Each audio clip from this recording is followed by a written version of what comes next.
ഈശ്വർ മാൽപ്പെ നമുക്കൊപ്പം ചേർന്നു. എന്തുകൊണ്ടാണ് ഇത്ര പെട്ടെന്ന്, അതായത് ദൗത്യം പാതി വഴി നിൽക്കുമ്പോൾ മടങ്ങുന്നത്?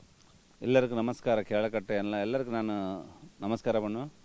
പിന്നെ അങ്ങനെ നമ്മൾ നാട്ടുകാർ എല്ലാവർക്കും സർ ഇപ്പം ഞങ്ങൾ മധ്യാഹ്നം ഒരു ഫോൺ വന്ന് ನಮ್ಮ എസ് പി കാരൻ്റെ നിന്നലെ അവർ നമ്മൾ ലീവ് ആക്കി അതിന് ഒരു നിങ്ങൾ ലീവ് എല്ലാം വിടരുത്, ഞങ്ങൾ കേട്ടിട്ട് ഇവിടെ വിടണമെന്ന് ഒരു ഇതാക്കി നമുക്ക് ഒഞ്ച കേസായി എന്ന് പറഞ്ഞാൽ നീ വലിയ ഹീറോ ഉണ്ട് അങ്ങനെ ചൊല്ലിട്ടുണ്ട്. അത് യൂട്യൂബിൽ ആരാക്കി. പിന്നെ അതിന് നമ്മളിപ്പോൾ ഇവിടെ വന്നിട്ട് ഹീറോ അതിനെ ഞങ്ങൾ വന്നതല്ലേ. ഞങ്ങളിപ്പോൾ അവിടെയുള്ള അർജുൻ്റെ പിന്നെ ജഗന്നാഥൻ ലൊക്കേഷന് ഇത് സെലിറ്റൻ നോക്കാനായിട്ട് വന്നു. കീഴെ നിങ്ങൾ നോക്കിക്കൊണ്ടിരുന്നു. നിങ്ങളുടെ 2 വണ്ടി എടുത്തിട്ട് പിന്നെ അവിടെ ആ സമയത്ത് ഇന്ന് അർജുൻ്റെ തേടാൻ പോകുന്ന സമയത്തിൽ പിന്നെ ഒരു സ്കൂട്ടി കിട്ടി. Scooty active Honda. ആ ആക്റ്റീവ് ഹോണ്ട കട്ടിട്ട് പിന്നെ ആ വണ്ടിൻ്റെ മുനപ്പവരുടെ വണ്ടിൻ്റെ ഒരു 10-20 തടി അവിടെ തന്നെ ഉണ്ട്. അതിൽ 5 തടി ഇപ്പോൾ ഞങ്ങൾ മേലെ കൊടുത്തു. ആ സമയത്തിൽ അവർ നിങ്ങൾ ആക്കിയത് ശരിയില്ല അങ്ങനെ ഇങ്ങനെ സൺഡേ പോയി അത് ഞങ്ങളിപ്പോൾ വീട്ടിൽ തിരിച്ചു പോയി. ആ സൺഡേ പോണിൽ അത് ഞങ്ങൾ ആറിൽ ഞങ്ങൾ പൈസ വാങ്ങിയിട്ട് ഇവിടെ വേല ആക്കത്തില്ലേ, നമ്മളെ ഇത് ആക്കുന്നു. അതിന് ഈ സൺഡേ പോയിട്ട് ഞങ്ങൾ ഇവിടെ ഇരുന്നതിന് എല്ലാവരും ക്ഷമ എടുക്കുന്നു കേരളക്കാർ എന്ന് പറഞ്ഞാൽ തിരക്കൽ നമുക്ക് ഒരുപാട് ബുദ്ധിമുട്ട്. നമുക്ക് ഇന്നലെ ഞങ്ങൾ റിപ്പോർട്ട് വന്നിട്ടുണ്ട്. ഇപ്പം നമുക്ക് ഈ സമയത്തിൽ വെള്ളത്തിലെ ചാടിയ സമയത്ത് ചാടി മേലെ പറഞ്ഞ അത്ര ഒരു ബൈക്ക് സ്കൂട്ടി പുതുസായി പിന്നെ ഒരു സ്കൂട്ടർ കിട്ടി അടിഭാഗത്തിൽ, അത് ആക്റ്റീവ് ഉണ്ട്. പിന്നെ തടി എല്ലാം കിട്ടിയല്ല. പിന്നെ അവർക്ക് നമുക്ക് ഫോൺ വന്ന് കൊടുത്തേനാടോ ഇങ്ങനെ എന്ന്. അതിന് ഞങ്ങളിപ്പോൾ ബേജാറായി. ഞാൻ ഇപ്പോൾ നമ്മളെ ഊരിക്ക് പോകും. വീട്ടിൽ എല്ലാം വിട്ടിട്ട് ഞങ്ങളെ പൊണ്ടട്ടി കുട്ടിങ്ങളെല്ലാം വിട്ടിട്ട് ഇവിടെ ആക്കൂ.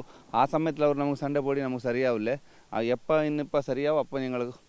അതായത് മാധ്യമപ്രവർത്തകരുമായി വിവരങ്ങൾ പങ്കുവെക്കുന്നതിലുള്ള അമർഷമാണോ താങ്കളെ മാറ്റി നിർത്താൻ ഒരു തീരുമാനത്തിലേക്ക് വരുന്നത്?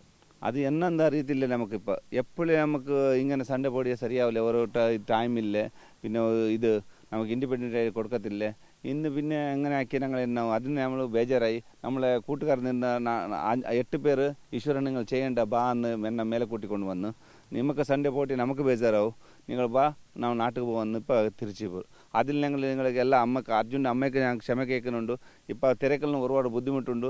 അതിന് നമുക്ക് നിങ്ങൾ ക്ഷമിക്കണമെന്ന് കേരളക്കാർക്ക് എല്ലാവർക്കും ഞാൻ കൈകൊണ്ടിട്ട് പ്രാർത്ഥിക്കുന്നു. അതായത് വലിയ തരത്തിൽ മാനസിക സമ്മർദ്ദം ജില്ലാ ഭരണകൂടത്തിന്റെ ഭാഗത്തും ഉണ്ടാവുന്നു. അതുകൊണ്ടാണ് താൻ തിരിച്ചു പോകുന്നത്. ഇപ്പോൾ എനിക്ക് ബേജാറായി. ഇപ്പോൾ ഫോൺ വന്നല്ലേ, അതിന് എനിക്ക് സാറ ബേജാറായി. വിഷമം കൊണ്ട് തന്നെയാണ് തിരിക്കുന്നത്. കണ്ടിപ്പായിട്ട് എന്താ പറഞ്ഞാൽ നമ്മൾ ഇൻഡിപെൻഡൻ്റ് വേല ചെയ്യുന്ന സമയത്തിൽ ആരാണ്ട് ഫോണാക്കി അങ്ങനെ ചെയ്യേണ്ട ഇങ്ങനെ ചെയ്യേണ്ട നീ വല്ല ഹീറാവണ്ടല്ല ഒന്ന് ചെയ്യരുത്. ഞാൻ പൈസ കൊടുത്തിട്ട് ഞങ്ങൾ ഇവിടെ വരുക. ആരാണ്ട് പൈസ കൊടുത്ത ഇവർ ജില്ലാടത്ത് നമുക്ക് പൈസ കൊടുത്ത 6 പൈസ കൊടുത്ത് നമ്മൾ ചിലവ് നമ്മൾ ഇതാക്കുന്നു. നമ്മൾ തേടിക്കൊണ്ടിരിക്കുമല്ലോ അവിടെ. മാൽപ്പെ, ഈ പോയിന്റ് 1-2 അതായത് നാവികസേന കണ്ടെത്തിയ പോയിന്റ് 1-2 ആ മേഖലയിൽ ഇപ്പോഴും തിരച്ചിൽ സാധ്യമായിട്ടില്ല. അതിൽ ഈശ്വർ മാൽപ്പ കൂടി അവിടെ ഇല്ലാത്ത സമയത്ത് എങ്ങനെയാണ് അവിടെ തെരച്ചിൽ നടക്കുക? അത് എനിക്ക് തെരിയില്ല. ഞാൻ ഇപ്പോൾ എല്ലാ സ്ഥലത്തിലും നോക്കിയിട്ടുണ്ട്. ഇപ്പോൾ ഒരു കയർ കിട്ടിയ സ്ഥലത്തിൽ അടിഭാഗത്തിൽ അത് ഡ്രഡ്ജറിൻ്റെ ഇത് ഇട്ടച്ച് പോകത്തില്ലേ, അവിടെ ഉണ്ട്. പിന്നെ ഇപ്പം നമുക്ക് 10 തടി പീസ് ഇപ്പോൾ കിട്ടിയത് ഞാനിപ്പോൾ സ്കൂട്ടർ എന്ന ആക്റ്റീവ് ഉണ്ട്. അവിടെ 10 തടിയുണ്ട്. ആ സ്ഥലത്തിനും നോക്കും. അവിടെ ഉണ്ടെങ്കിൽ വണ്ടി കിട്ടൂ. കൊഞ്ചം തേടിയ കണ്ടിപ്പാக കിട്ടും. അവർ കറക്റ്റായിട്ട് തേടുന്നത്. ഇനി എന്താണ് അടുത്ത നീക്കം? ഏതെങ്കിലും തരത്തിലുള്ള ചർച്ചകളോ എന്തോ നടക്കാനുണ്ടോ?